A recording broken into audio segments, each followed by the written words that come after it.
Experience interesting रहा मेरे लिए एक्चुअली। जब लॉकडाउन शुरू हुआ था तो मुझे खाली बैठने की ज़्यादा आदत नहीं है, तो शुरू में तो मैंने वर्कशॉप्स करी थी वर्चुअल। तो जूम पे मैं वर्कशॉप्स करता था, जो कॉमेडी वर्कशॉप, जहाँ मैं कॉमेडी सिखाता था। और उस चक्कर में क्या होता था, we were raising some funds for different organisations. तो उस कारण से वर्चुअल प्लेटफॉर्म के साथ, जूम के साथ एक कंफर्ट लेवल बन गया। तो फिर I think with in a month धीरे धीरे जैसे कुछ क्वेरीज आनी शुरू हुई। शुरू शुरू में मुश्किल लगता था, बिकॉज एकदम से वो पहले हम स्टेज पर जाते थे जहाँ हम ऑडियंस से बात कर पाते थे, वो दिखते थे। उससे इस प्लेटफॉर्म में आने में ऑनेस्टली आपको 1.5-2 महीने का टाइम लगता है उस माइंडसेट में सेट होने के लिए। पर फिर धीरे धीरे उसमें मज़ा भी आने लगा, क्योंकि पहले हम जहाँ लोगों को सिर्फ ऑडिटोरियम में देखते थे कि वो सब तैयार होके आए हैं, एक जैसे दिख रहे हैं, अब सडनली सबके घर दिख रहे हैं, उनके पर्दे दिख रहे हैं। तो एक अलग वार्मथ आनी शुरू हो गई, जो मैंने इंजॉय करनी शुरू करी। एंड उसके बाद तो it I look forward to zoom shows in a lot of cases, कि ये करने में उनका एक अलग रूप देखने को मिलता है। कई बार वो किचन में देख रहे होते हैं आपको, कभी वो बेडरूम में से देख रहे हैं। तो अब वो मज़ा आने लग गया है, और अब परफॉर्मेंस का तरीका चेंज कर लिया है। अब वो जैसे हम स्टेज पे करते थे वर्सेस इसमें क्या होता है कि स्टेज पे आप 15 फुट दूर हैं कम से कम ऑडियंस से, और वो भी फर्स्ट रो से। कईयों से आप 50 फुट 60 फुट दूर भी हैं। यहाँ पे मैं सबसे सिर्फ 2 फुट दूर हूँ, क्योंकि इतना कोई दूर है मेरे से कैमरा, तो आपका एक्सप्रेशन, बॉडी लैंग्वेज सब उस हिसाब से चेंज हो जाता है।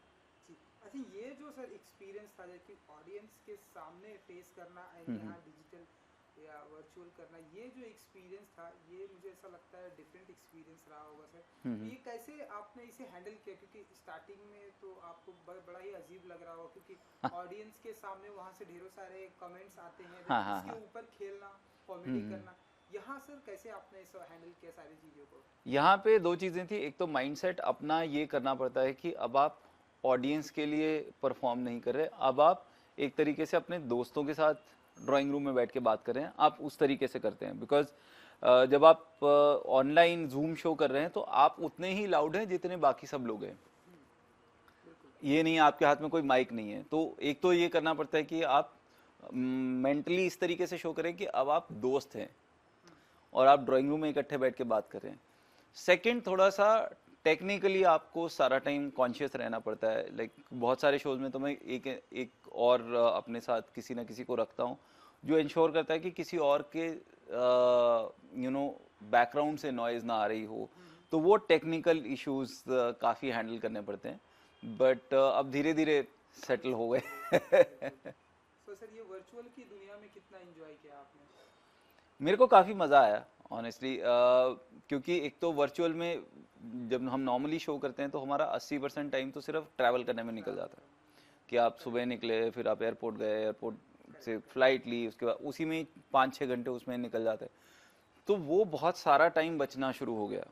तो वो टाइम मैंने अपना बाकी बहुत सारी चीज़ों में लगाया, जो बहुत सारे मेरे प्लान थे जो हमेशा पोस्टपोन हो जाते थे, क्योंकि मैं नॉर्मली साल में 250 दिन ट्रैवल कर रहा होता था।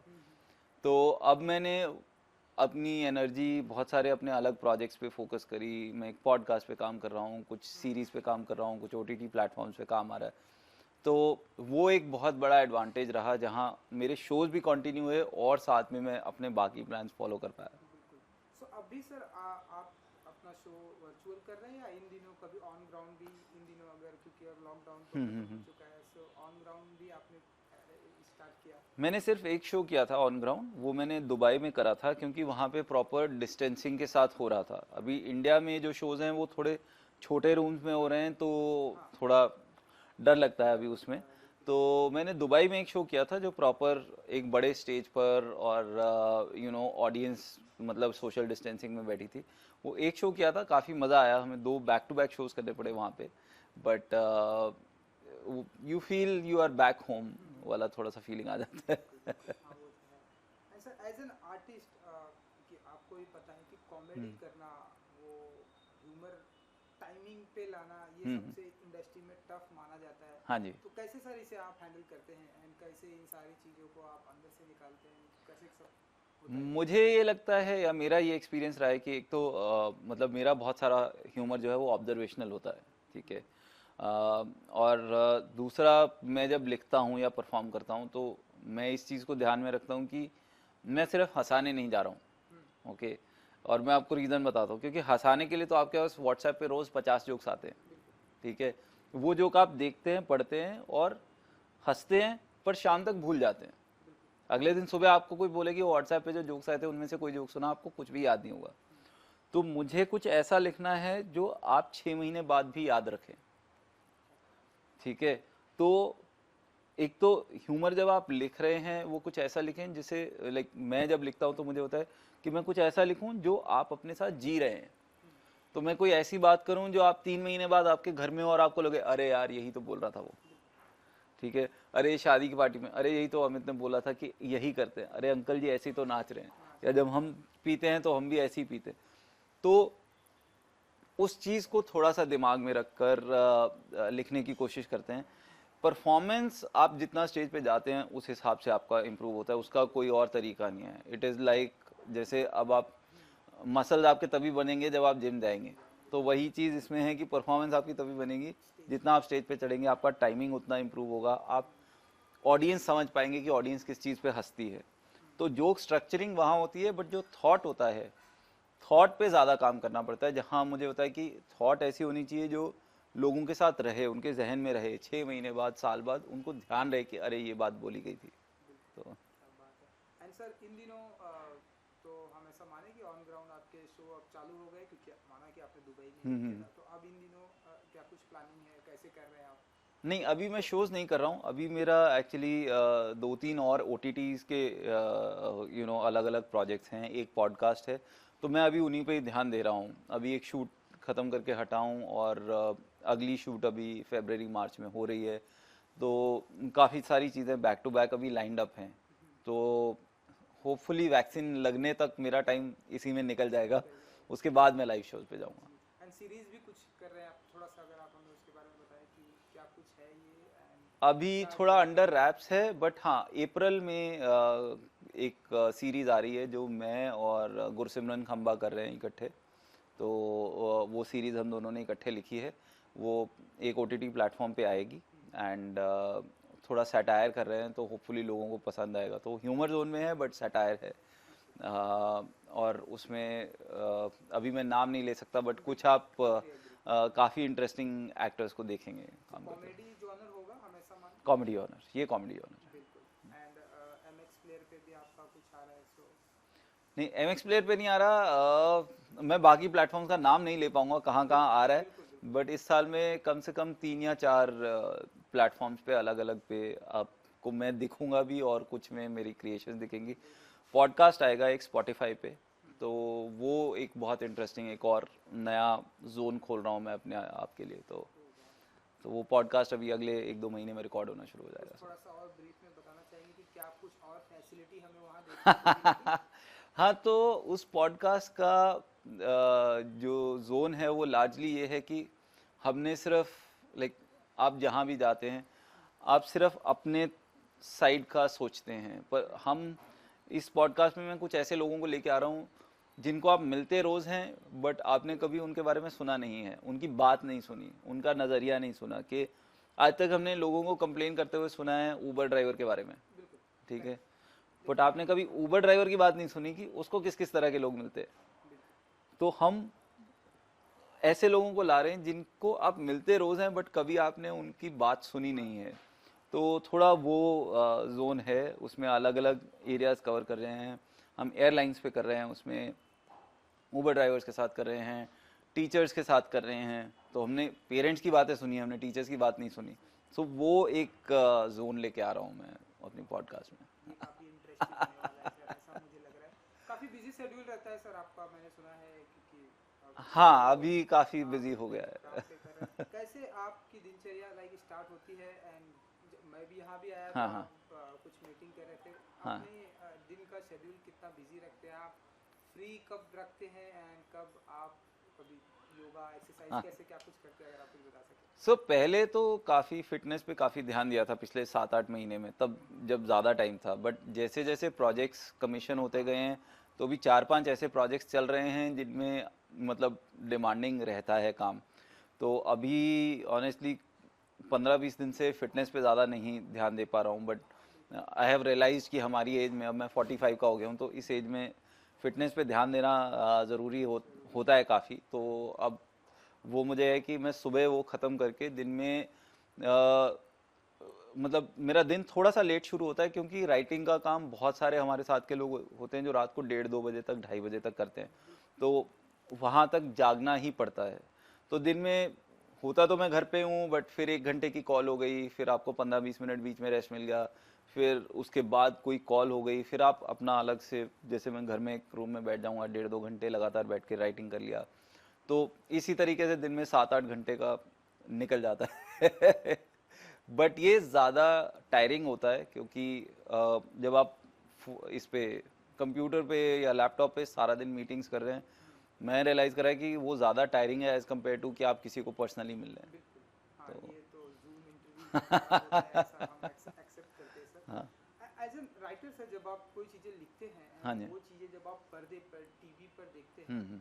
जब मैं सिंगर से भी बातें करता हूँ हम्म। और उनका म्यूज़िक वीडियो आता है तो मैं बातें करता हूँ, आपसे भी जानना चाहूँगा कि कभी वो बहुत ही खुश होते हैं एंड कभी वो हम्म। बहुत ही ऐसे अपसेट हो जाते हैं कि यार जो मैंने चीज़ शिद्दत से लिखी, हम्म। जो मैंने प्रेजेंट किया, वो मुझे वहाँ देखने को नहीं मिला। तो ऐसा कभी आपके साथ भी हुआ है सर, कभी ऐसा?